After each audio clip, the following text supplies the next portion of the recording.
que queda libre. Le voy a preguntar a Ernesto Sanz, que es senador nacional, ha lanzado su candidatura a presidente como precandidato de la Unión Cívica Radical. ¿Qué se hace en estos casos? ¿O qué haría usted si fuera presidente? Buenas noches. Buenas noches, gracias por invitarme. Bueno, evidentemente en la Argentina no solamente hay una crisis económica, ¿no? Esto lo muestra, hay una crisis institucional, hay una crisis moral, y creo que el cometido más importante de un presidente de la nación es hacer que las cosas funcionen, es hacer que la Argentina funcione, que el país funcione, que la justicia funcione. Si la justicia funcionara bien, este señor no podría haber venido ayer a un canal de televisión, tendría que haber estado detenido. Y no convertirse en ningún emblema, ¿no? Pero en la Argentina hay muchas cosas... Pero ¿cómo hacer en la práctica para que la justicia funcione? A ver, lo que nosotros venimos diciendo varias veces, para ponerlo en términos un poco más académicos, es que hay un fracaso desde la política en diferentes lugares para reprimir el delito de proximidad. Esto que la gente sintetiza con entran por una puerta y salen por la otra. ¿Qué puede hacer la política para que esto mejore? Bueno, sancionar a los malos jueces, no proteger a los malos jueces. Hay jueces buenos y hay jueces malos. Hay jueces que cumplen con su deber y hay jueces que no cumplen con su deber. Entonces, sancionar a los malos jueces. Los jueces son los que aplican la ley. Esto no es un problema de legislación. Mire, en materia penal... Pero la interpretan mitad y mitad. Bueno, pero en materia penal, la Argentina debe ser uno de los países que tiene inflación legislativa. Ya que hablamos mucho de la inflación económica, bueno, hay inflación legislativa. Yo recuerdo de la época de Bloomberg, ¿se acuerda? Sí, sí. Donde se levantaron todas las penas, se crearon nuevos artículos del Código Penal. O sea, legislación hay de sobra. El problema es quiénes la aplican. Pero si las leyes son claras, ¿en qué punto se oscurecen? Bueno, porque en el caso de las excarcelaciones hay una discrecionalidad que tienen los jueces en función de los antecedentes, de la conducta, de la pena que se le podría aplicar. Hay un combo de cosas que un juez tiene sobre la mesa para decidir si escarcela o no escarcela. ¿Sabe qué pasa y la verdad que esa interpretación está bien que la tengan los jueces. ¿Sabe qué pasa con los arqueros que se adelantan? Sí. Les patean por arriba. Entonces yo ahora le pateo por arriba y le digo, ¿y ustedes se opusieron a la reforma que quería el gobierno de la justicia? No, pero no tiene nada que ver, absolutamente nada que ver. La no reforma, era para... No, nada que ver, al contrario. La reforma del gobierno de la justicia, mal llamada democratización de la justicia, era para cooptar los lugares de la justicia, para cooptar las vacantes judiciales, para nombrar jueces afines en el Consejo de la Magistratura, para presionar a jueces no afines con la destitución en el Consejo de la Magistratura, pero no tenía nada que ver con mejorar el servicio de justicia. Mejorar el servicio de justicia es que los jueces sean realmente probos, sean independientes y a la vez no tengan ningún compromiso con el poder de turno. ¿Usted cree que esto tiene que ver con los años de doctrina garantista, para simplificarlo, que ha promovido el gobierno? Yo lo que digo que en materia de derecho penal, estos últimos años han estado fuertemente imbuidos por el doctor Zaffaroni desde la Corte y por la doctrina de Zaffaroni que formó a muchos jueces. Creo que esa es una influencia que habría que equilibrarla. ¿Esto fracasó? Bueno, ahora tampoco fracasa solamente por los jueces. A ver, yo lo veía recién a este señor. Este señor tiene un problema también de formación, tiene un problema de instrucción, tiene un problema de educación. Seguramente puede haber tenido carencias sociales. Hay ahí un montón de cuestiones que tienen que ver con el origen, con las causas, y no con las consecuencias finales, que es la ley penal. La verdad que la ley penal está al final del camino. Cuando el problema nosotros lo centralizamos en la ley penal es que nos olvidamos que ahí hay causas. Yo lo escuchaba y la verdad uno ve que no debe haber mucha formación ahí. Ahí fracasó la escuela, fracasó el Estado, fracasó la escuela pública, seguramente. Fracasó la infraestructura social básica, que es el lugar donde seguramente una persona se vivió desde que nació hasta ahora. Vamos a utilizar a Gastón Aguirre para hablar entonces de economía. Dejemos de hablar de leyes, vamos a hablar de economía. Sí. Él dice que tenía trabajo, que trabajaba en una panadería y que como no le alcanzaba Alberta salía a robar. Ahora, Rolando, ¿sabe cuánta gente hay que no le alcanza la vida? Sí, no, yo sé. Y que, pero en la ley de los grandes números alguno hay que... Sí, está bien, pero tengo mucho miedo de que si seguimos hablando vamos a terminar justificando. No quiero justificar en absoluto. No, por eso. A lo que voy es que una de las cosas que se pensó a la salida de la crisis del 2001 es que el regreso del trabajo iba a bajar la delincuencia, porque la delincuencia era en gran medida producto de la desocupación, ¿sí? 10, 12 años después, esto no se ha verificado, por lo menos como se esperaba. Bueno, Hubo algún grado de reactivación económica y de aumento en los puestos de trabajo, y no se ha verificado que haya habido una sustancial baja de la inseguridad. Me parece que es un error encontrar las causas del delito en una sola cuestión. Es cierto, la desocupación influye, pero voy de nuevo a la educación, voy de nuevo a la formación, voy a la contención familiar, otra razón, voy al hábitat, el lugar donde una persona nace, crece, se desarrolla, sobre todo cuando es chico, cuando es adolescente, un hábitat sin vivienda, sin agua potable, sin cloacas, sin deporte, sin referencias sociales en el barrio, sin asfalto. Bueno, son todas cosas que influyen, hay muchas cosas que influyen. Pero quiere decir estamos hablando, que se fracasó en varios órdenes, entonces. Ojo, y estamos hablando aquí de...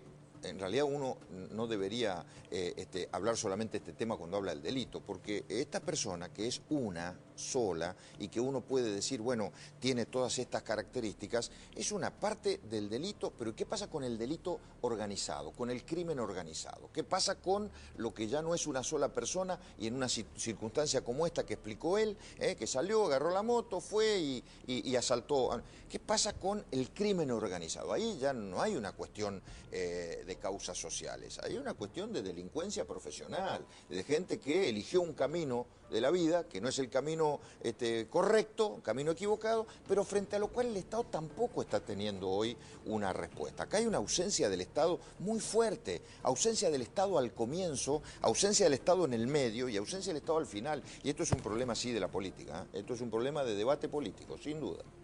Cuando uno piensa en la cuestión de la economía y de lo que se puede hacer, ¿cómo intervenir sobre la marginalidad? Porque la marginalidad no es la pobreza. ¿Cómo se puede intervenir desde la marginalidad? Si usted quiere ser presidente, sí, con Macri o sin Macri, digamos, va a tener que pensar estas cosas. Sin Macri. Quiero ser presidente. Ahí me dio el título. Quiero ser presidente, por lo tanto, pero si hay alguien que... ¿Usted era de los Macri friendly o no? No. A ver, soy una persona de diálogo. Soy una persona de absoluto respeto, diálogo, donde siempre trato de preservar ese marco, porque le digo la verdad, los problemas de la Argentina no son ni para una sola persona ni para un solo partido político. Y los problemas que van a venir después del 2015, más aún. Tengo la impresión y la convicción que esto va a requerir de acuerdos, de diálogo, de tolerancia, de respeto, de una visión estratégica. Por lo tanto, el político que crea que se salva solo, esa cuestión mesiánica, está totalmente equivocado. Ahora, usted me pregunta, ¿cómo se actúa o cómo se... a ver, la pregunta sobre es... el núcleo duro de marginalidad, digamos. Bueno, con un Estado inteligente, con un Estado que sea capaz de ir al lugar donde está la marginalidad y meter cultura, meter deporte, meter acción social, meter infraestructura social básica, meter todas las cosas. A ver, esto no es nuevo. Esto hicieron en Medellín, en Colombia. Lo hicieron en Medellín. ¿Sabe cómo hicieron en Medellín? Se metieron en los asentamientos marginales donde la droga se había adueñado de los espacios y le metieron cultura, bibliotecas, le metieron canchitas de fútbol, de básquet, de vóley, le metieron agentes sociales, líderes sociales que empezaron a construir tejido social, recompusieron la familia, metieron escuelas, Es la única manera. Cuando uno ve los índices de deserción, en especial en los niveles populares, en especial en el conurbano, ve que también la educación está fracasando, sobre todo en la secundaria. A ver, la educación está fracasando desde que los chicos nacen. Vuelvo al punto. El problema más serio de la educación está antes de la escuela. De 0 a 4 años hay semejante grado de desigualdad en la Argentina que cuando el pibe llega con 4 años a la escuela, por más que tengamos una escuela ejemplar, no puede romper la desigualdad. Entonces el problema de la educación empieza antes, cuando nacen los chicos. Y vuelvo, infraestructura social básica, hábitat digno, vida familiar, deporte, cultura, eso es. Y a los 4 años, 5 años, cuando lo agarra la escuela pública, ahí sí, cuando el chico lo toma a la escuela pública, ahí sí empecemos a ver qué cosas se están haciendo mal. Una de las cosas que se está haciendo mal es que vale todo. la escuela contenedora. Al final del año el pibe que estudió, trabajó, hizo las cosas bien, pasa de grado, y el pibe que no hizo nada de esto también pasa de grado. ¿Sabe una cosa, Rolando? Le estamos haciendo daño a ese pibe, le hacemos daño.